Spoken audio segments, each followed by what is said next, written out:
Assalamualaikum warahmatullahi wabarakatuh. Halo guys, kembali lagi bersama saya Bobi Heriat. Kali ini kita akan kembali mengomentari video dari Juli yang berjudul Gerombolan ini memang buta sejarah, kaum cocokmologi. Kita akan langsung nonton videonya, habis itu akan kita komentari guys. Saudara, ketika kita ngomong tentang cocokmologi, jadi ini aneh sekali bagi saya. Kenapa?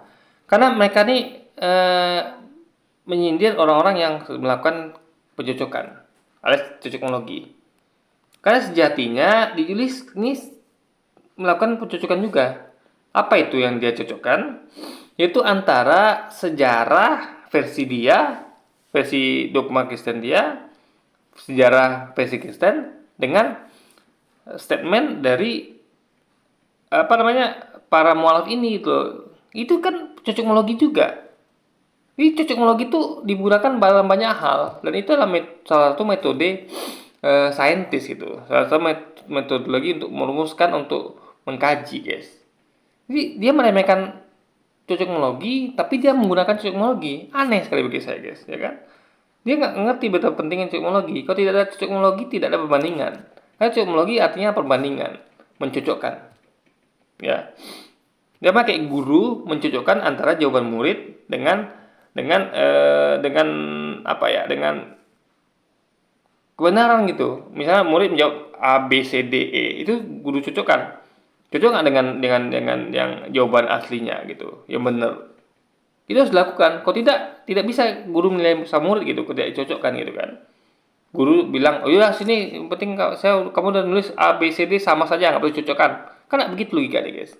Untuk lulus ujian, untuk nilai apakah murid ini berhasil atau tidak, harus cocokkan jawaban sang murid dengan jawaban yang benarnya guys. Itu semua logika pikirnya. Jadi jangan pernah meremehkan ilmu cocokmologi, karena itu adalah artinya mencocokkan, dan itu penting sekali gitu kan. Shalom saudaraku, salam sejahtera dan kasih Yesus. Jumpa lagi dengan saya, Didi Juli. Kita akan belajar berapologetika bersama-sama di channel ini. Ustadz kayak nama ini, kalau saya perhatikan, dia ini buta sejarah ya. Ya maklum, karena tidak pernah baca buku. Yang dibaca cuma Google, sumbernya dari Wikipedia. Ya, informasi yang didapat ya seperti itulah kira. Dia nggak tahu Wikipedia itu adalah tulisan orang-orang yang memang kita tahu memang ada campur ya antara intinya kan itu kan siapa sih bisa nulis di Wikipedia gitu ya. Jadi Anda tuh memang harus menyaringnya lagi, tapi jangan salahkan Wikipedianya, paham ya? Contoh kayak ada open source ya, tempat orang terbuka menulis apa saja. Contoh kayak di medsos lah. Ini Wikipedia itu mirip medsos ya, tapi dalam hal yang lebih bertanggung jawab. Karena Wikipedia ini adalah orang-orang yang niat, medsos bukan orang niat. Jadi kalau Anda bandingkan antara medsos dengan Wikipedia, medsos itu adalah siapa saja bisa, Wikipedia tidak. Karena tidak semua orang mau. Semua orang bisa, tapi tidak semua orang mau. Media sosial hampir semua orang mau. Karena media sosial itu gampang direngkuh gitu. Media sosial. Karena media sosial itu adalah banyak di WA, di Facebook semacam. Tapi kalau Wikipedia kan satu platform. Dan itu adalah berupa teks dan panjang lagi. Jadi nggak semua orang tuh mau dan niat untuk nulis di Wikipedia. Tapi kalau medsos kan semua orang itu hampir mau dan niat. Karena memang gampang dicapai. Medsos. Nah, harus bedakan antara medsos dengan Wikipedia. Nah, jadi nggak salah medsosnya. Ya, kalau Anda temukan berita-berita di medsos, itu jangan katakan semuanya itu hoax, jangan. Ada juga yang benar, ya, dan banyak juga benar.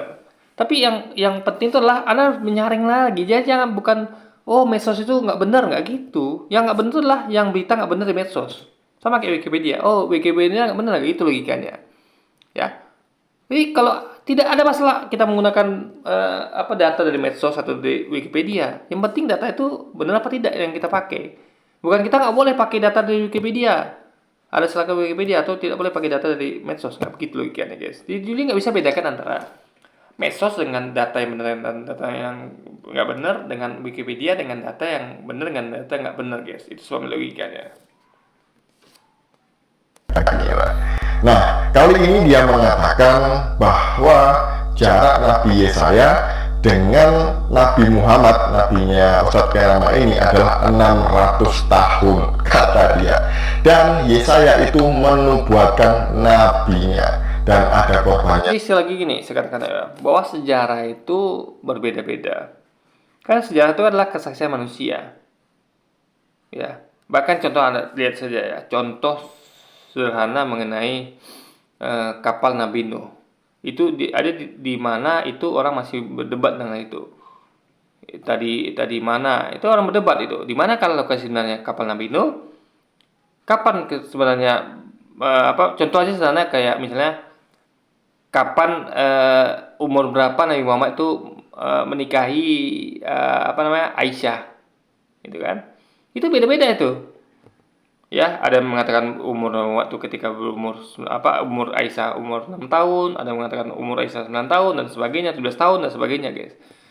Jadi itu berbeda-beda, guys. Jadi tidak ada sejarah yang satu tuh nggak ada. Ya. Sejarah versi Islam beda dengan sejarah versi Kristen, beda dengan sejarah versi Buddha gitu. Ya. Contoh kayak sejarah G30S, itu beda-beda, banyak perbedaan. Ada yang bilang itu yang melakukan adalah Soekarno, ada yang melakukan itu Soeharto, ada yang bilang itu memang ulah PKI. Jadi sejarah itu tidak satu sumber. Nah, kita perlu mengetahui dan membandingkannya, gitu loh. Yang kita tuh kekeh dengan sumber kita, lalu kita menyalahkan sumber lain tanpa kita tuh bisa membuktikan bahwa sumber kita lah yang benar, gitu guys. Kalau Anda bisa bilang begini, metodologi misalnya gini. Nah, menurut sejarah dari kita ya, yang itu di Quran dikatakan bahwa Yesus bukan Tuhan, dia nabi. Di versi Kristen mengatakan dia nabi. Nah, yang kita lakukan adalah membuktikan bahwa versi kita yang benar. Bukan dengan kita mengatakan versi kita, lalu kita mengatakan versi orang benar tanpa kita buktikan, gitu logikanya. Dia harus ada sambungannya. Misalnya kalau itu kan sejarah versi Anda, versi kita begini, dan ini buktinya bahwa versi kita yang benar. Itu harusnya begitu. Bukan enggak gitu sejarahnya begini. Itu bukan membuktikan namanya. Anda hanya mencoba menggantikan sejarah yang versi yang lain dengan versi Anda. Itu tidak membuktikan apa-apa, guys. Gitu loh. Hanya menukar. Paham nggak logikanya? Sama kayak misalnya gini, sejarah versi bapak saya dengan bapak Anda misalnya. Nah, yang harus Anda lakukan adalah membuktikan bahwa sejarah bapak saya salah dan sejarah bapak Anda benar, gitu. Dari versi bapak Anda benar itu. Bukan dengan mengatakan bahwa sejarah kamu tuh salah tuh, yang benar dari bapak saya. Ya, apa kelanjutannya? Bukan buktikan bahwa itu yang benar, gitu loh. Tapi dia tidak melakukan itu. Dia hanya menukar sejarah versi dia, dan selesai gitu saja, guys. Itu tidak berarti apa-apa, gitu kan. Banyak sampai nangis. Sebelumnya mari kita bersama-sama melihat video berikut ini. Yesaya spasi 29 tanda bagi 12. Tapi berarti itu nubuatan untuk Nabi Muhammad. Ya, mari kita baca. Oke. Itu 600 tahun sebelum Rasulullah lahir. Yesaya itu jaraknya 600 tahun sebelum Rasulullah lahir, yaitu tahun 571 Masehi. Para mualaf ini, termasuk Ustadz Kainama ini, demen banget cari nubuatan atau mengais-ngais nubuatan di kitab suci orang lain. Apa mereka nggak pede dengan kitab suci mereka sendiri? Begini ya, kitab suci Islam itu bukan hanya Quran, tapi juga Taurat, Zabur, Injil. Dan itu adanya di kitab kalian, yaitu Alkitab. Dan kita yakini itu sudah diubah oleh manusia. Tapi jangan lupa, ketika kita katakan bahwa keimanan kita mengatakan bahwa itu diubah oleh manusia, artinya masih ada yang asli. Nah, itu kita pakai, gitu loh, yang asli itu. Ini Lili nggak ngerti konsepnya, nggak ngerti dia. Dia kira umat Islam itu kitabnya hanya Quran. Enggak. Ingat, umat Islam itu adalah umatnya, bukan hanya umat Nabi Muhammad, tapi juga umatnya Yesus, umatnya Musa, umatnya Ibrahim, dan nabi-nabi sebelumnya. Islam itu bukan agama yang dibawa oleh Nabi Muhammad, tapi agama yang dibawa oleh para nabi. Semua nabi membawa agama Islam, guys. Ini Muhammad itu hanyalah nabi penutup, bukan nabi yang satu-satunya. Itu yang tidak dipahami oleh Yuli dan teman-temannya. Mereka ini kan sering mengatakan bahwa Alkitab itu palsu, yang ini palsu, yang ini palsu, yang ini palsu. Tapi di sisi yang lain, mereka masih mengklaim bahwa ada nubuatan nabinya. Ya, Anda nggak paham. Palsu di sini adalah tidak seluruhnya. Ya. Jadi contoh kayak misalnya ada buku Harry Potter. Itu diubah sebagian. Itu buku Harry Potternya palsu, yang asli tidak diubah. Tapi jangan lupa, yang diubah kan sebagian. Masih tinggal sebagian lagi, entah kecil entah besar, itu masih asli. Itu semua logikanya, guys. Ya, di dalam Alkitab ini inkonsisten. Ini nggak konsisten ya. Di satu sisi ngomong palsu, tapi di sisi lain mencari-cari nubuatan. Ini perbuatan yang... Jadi dia nggak ngerti definisi palsu di sini, ya, nggak ngerti dia. Ya, teks itu dipalsukan, tapi jangan lupa masih tertinggal yang asli, gitu loh. Ya, bukan diganti total, bukan. Kalau ganti total baru nggak mungkin kita pakai. Tapi ini bukan ganti total, hanya diubah sebagian, guys. Dan masih tinggal sebagian asli, yaitu kata-kata Yesus. Dan tidak semua kata-kata Yesus juga tuh, gitu kan? Itu semua logika berpikirnya. Memalukan, jangan ditiru ya. Nah, Kristen itu tidak pernah melakukan hal semacam Ustadz Kainama dan kawan-kawannya, tidak pernah mencari-cari nubuatan di kitab suci orang lain. Alkitab itu cukup. Alkitab bisa berdiri. Dia nggak tahu bahwa Taurat Zabur itu bukan kitab media sebenarnya. Kitab dia itu kan Injil. Yesus itu datang memberitakan Injil, bukan memberitakan Taurat dan Zabur. Jadi sesungguhnya di Juli ini ketika mengambil nubuatan tentang Yesus, dia mengambil nubuatan dari kitab-kitab Yahudi, yaitu Taurat dan Zabur yang dimasukkan dalam kitab dia. Apa dia tidak sadar itu? Nah, dan dia nggak mungkin juga ambil dari Quran, karena Quran itu adalah kitab yang ada turun setelah Injil. Jadi nggak mungkin ada nubuatan Yesus di Quran gitu loh. Makanya diambil nubuatan Yesus itu di Taurat dan Zabur. Itu apa dia tidak paham? Dia kira kitab itu isinya Injil semua, kan tidak. Ada Taurat dan Zabur, dan itu adalah kitabnya atau penyelaman itu adalah kitabnya umat Yahudi, guys. Itu semua logikanya. Sendiri tanpa adanya bantuan dari kitab suci orang lain. Ini bedanya ya dengan Ustadz Kainama dan teman-temannya. Dan kemudian kalau saya lihat Ustadz Kita ini kitab suci umat Muhammad kan Quran. Kitab suci umat Yesus adalah Injil. Kitab suci umat umatnya Musa adalah Taurat. Kitab suci umat Daud adalah Zabur. Nah, kita membedakan itu. Kita memakai kitab Quran, tapi kita percaya pada kitab sebelumnya yang sudah diubah sama manusia itu. Nah, mereka nih aneh lagi, ya. Mereka nih aneh di Yuli ini. Mereka bukan hanya nggak seperti kita, mereka tuh malah mengambil kitab itu, memasukkan dalam kitab mereka. Kalau kita hanya mengklaim kita mengimani, kalau mereka tidak mengklaim itu punya mereka, itu anehnya. Punyanya orang Yahudi kok diklaim sebagai punya mereka. Jadi akhirnya tuh berisi Taurat, Zabur, dan Injil. Padahal Taurat Zabur bukan punya mereka. Aneh sekali, guys, begini kan. Sama kita gini logikanya ya. Kita anak kuliah. Kita mengakui buku kita buku kuliah. Tapi kita tuh juga mengakui buku SD, SMP, SMA. Tapi tidak kita klaim sebagai buku kita. Itu bukunya anak SD, SMP, SMA yang pernah kita pelajari dulu, gitu. Kalau mereka beda. Mereka anak SMA, ya. Mereka mengakui buku SMA, tapi mereka juga mengakui buku SD, SMP yang mereka ambil menjadi buku SMA. Jadi buku SMA itu ada 3. Buku SMA, buku SMP, buku SD. Kan buku SMA kan harusnya buku SMA saja. Buku SD, buku SD, buku SMP, buku SMP. Tapi tidak, mereka menjadikan buku SD SMP itu menjadikan digabung dengan buku SMA. Aneh sekali, guys. Di SMA belajar 3 buku sekaligus. Buku SMP, buku SD. Harusnya kan itu kan bukan pelajaran mereka lagi SD SMP itu. Mereka hanya buku pelajaran mereka buku SMA. Tapi tidak jadi itu, guys. Buku kita tetap seperti itu. Buku kita buku kuliah. Ya, buku kita adalah Quran. Taurat, Zabur, Injil bukan buku kita. Bukan artinya bukan buku kita, buku umat Muhammad, tapi buku umat lebih sebelumnya. Tapi kita imani itulah buku yang punya agama kita juga. Tapi bukan punya kita ya, punya agama kita. Maksudnya itu punya umat yang lain, tapi tetap di agama kita, guys. Itu sebab logika pikirnya.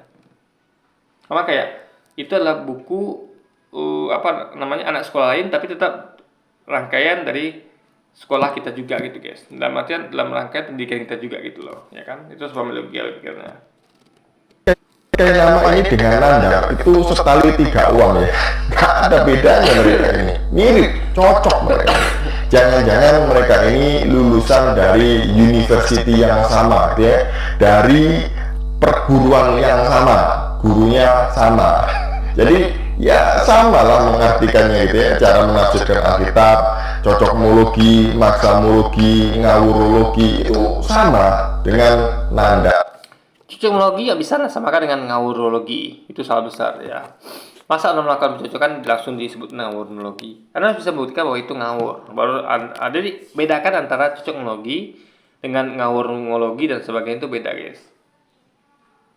Jadi para saintis itu melakukan pencocokan antara data di lapangan dengan cuaca, mencocokkan antara cuaca dengan bencana. Itu ilmu dasar, ilmu yang selalu dipakai oleh kita yang haus akan ilmu pengetahuan, guys.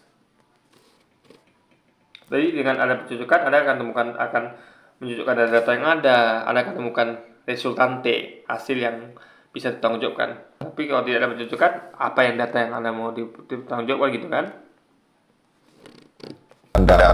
Nah, dalam hal ini gitu ya, kalau Ustadz Kainama mengatakan Yesaya 29 ini untuk Nabi Muhammad katanya, Nandar juga mengatakan hal yang sama, hanya beda pasalnya.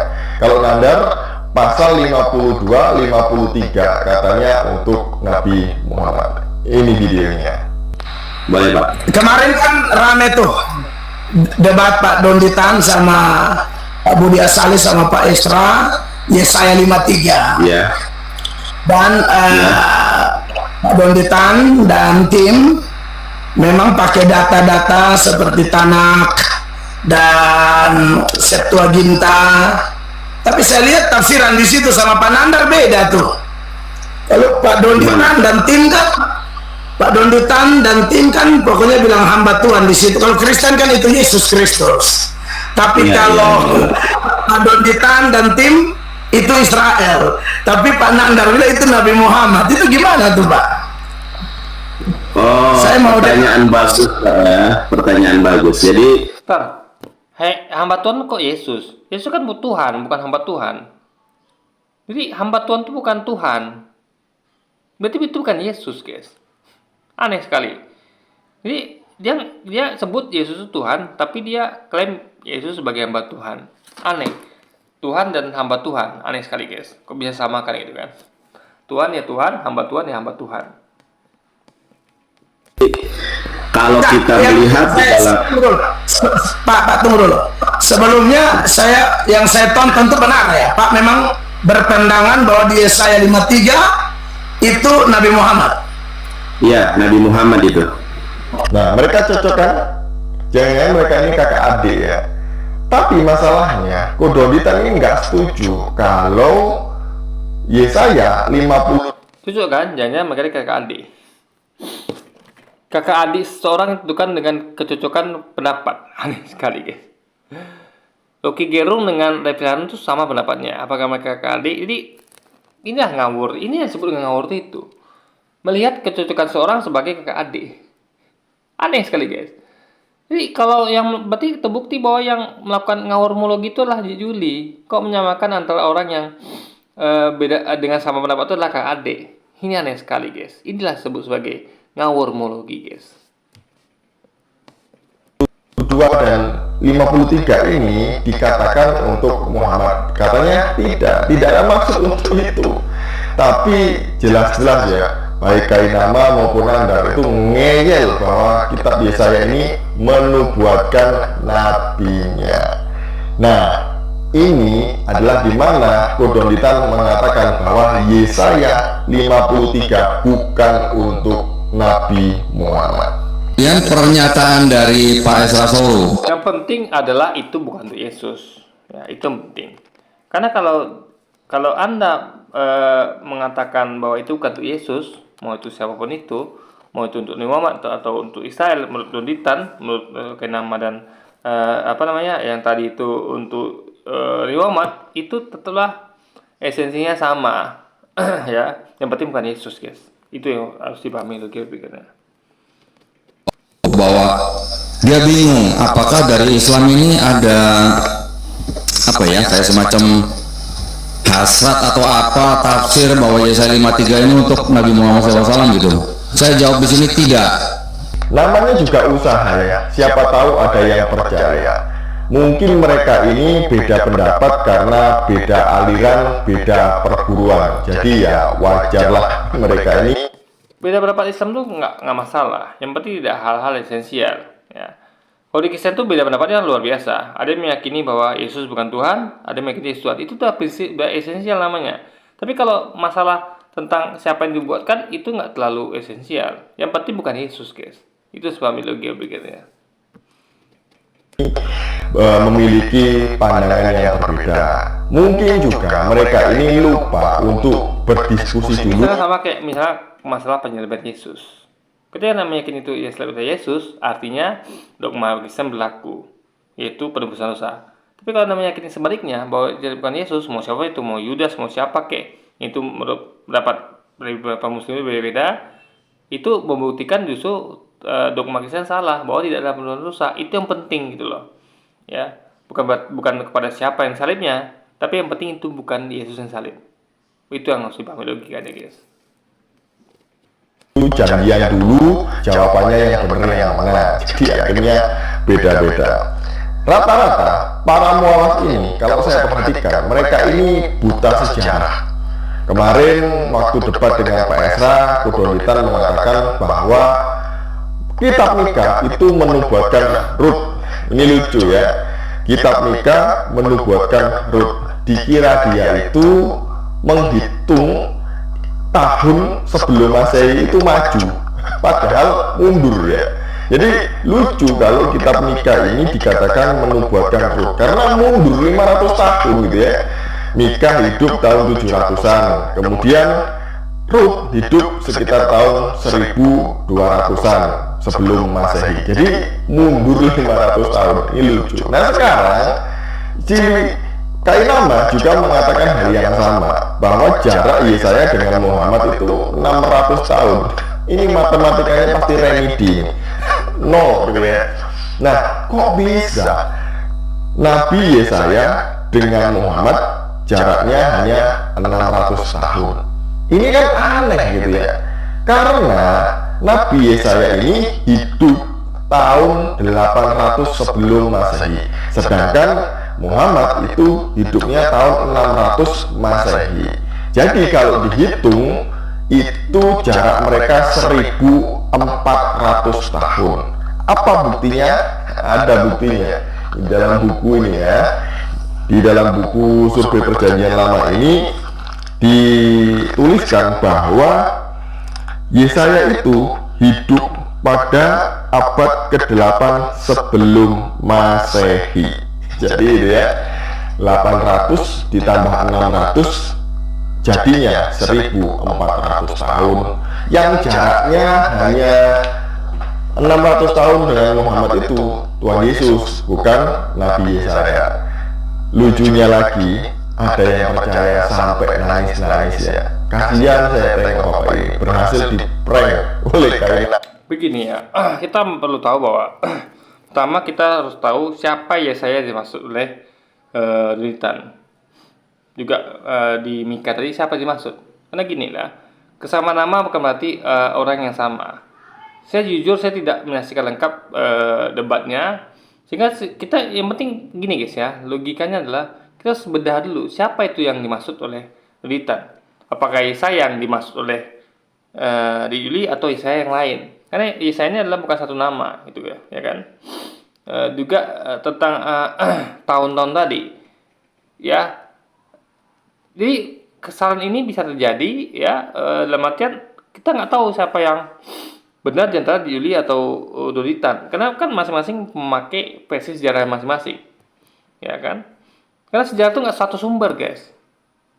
Jadi kita tuh harus Yuli harus melihat dulu apa sumber sejarah yang dipakai Dolitan gitu. Bukan dengan dia memakai sumber sejarah dia lalu mengatakan bahwa itu salah gitu. Bukan begitu. Ya. Dia buktikan bahwa itu salah dengan membuktikan bahwa sumber dia benar dengan cara membandingkan dengan cara bukan lihat nih sejarah saya mengatakan begini, harusnya begini, enggak gitu. Contoh kayak lihat nih, sumber sejarah saya adalah mengatakan bahwa Soekarno pelakunya. Ini buktinya, bukan begitu logikanya. Dia berkata gini, sumber sejarah saya yang melakukan G30S adalah Soeharto. Menurut versi Anda adalah G30S. Nah, saya buktikan bahwa yang melakukan ini memang Soeharto, asli begitu. Ini buktinya. Bukan Anda salah, yang melakukan ini adalah bukan G30S tapi bukan PKI tapi Soeharto. Bukan begitu cara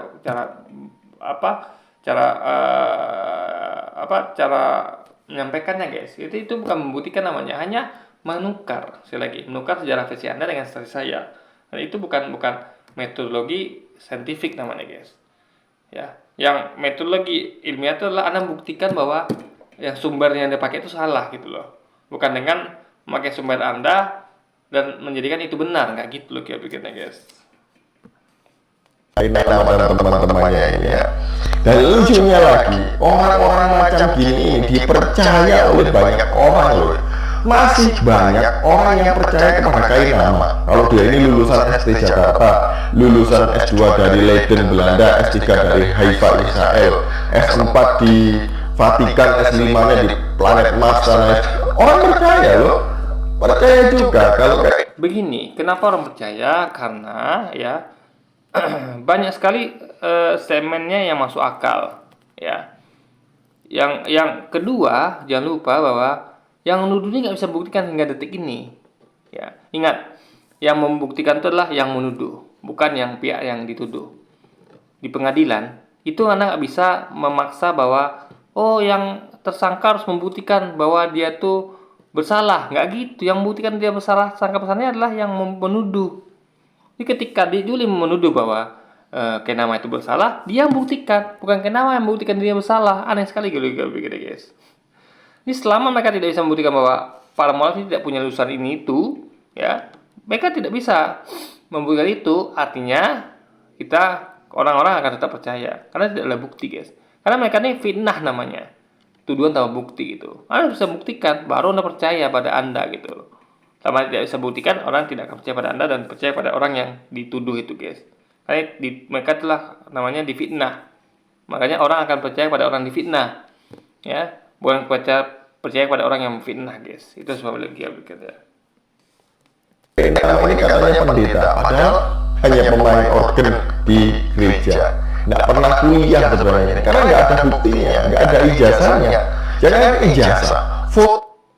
Jadi ketika seorang tidak mau memperlihatkan itu, bukan berarti nggak ada bukti.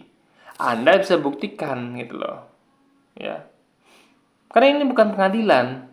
Ingat, pengadilan bisa maksa ya. Kamu harus buktikan kamu nggak bersalah. Mana apa mau bawa bisa? Ini kan bukan pengadilan. Makanya dibawa ke pengadilan putusan saya, ya. Jadi Anda tuh kalau tidak Anda bisa buktikan. Jadi gini, membuktikan itu bisa melalui pengadilan, bisa tidak. Cuman kalau untuk pembuktian secara tadi itu memperlihatkan ijazahnya harus dibawa ke pengadilan. Tapi bisa pembuktian dengan cara lain, ya. Bisa dengan cara lain. Itu familiologi begini. Tapi tidak Anda lakukan gitu kan. Foto dia kuliah aja loh, itu nggak ada. Gitu kok ya, pede sekali. Ngaku-ngaku lulusan sini, lulusan sana, padahal nggak pernah kuliah.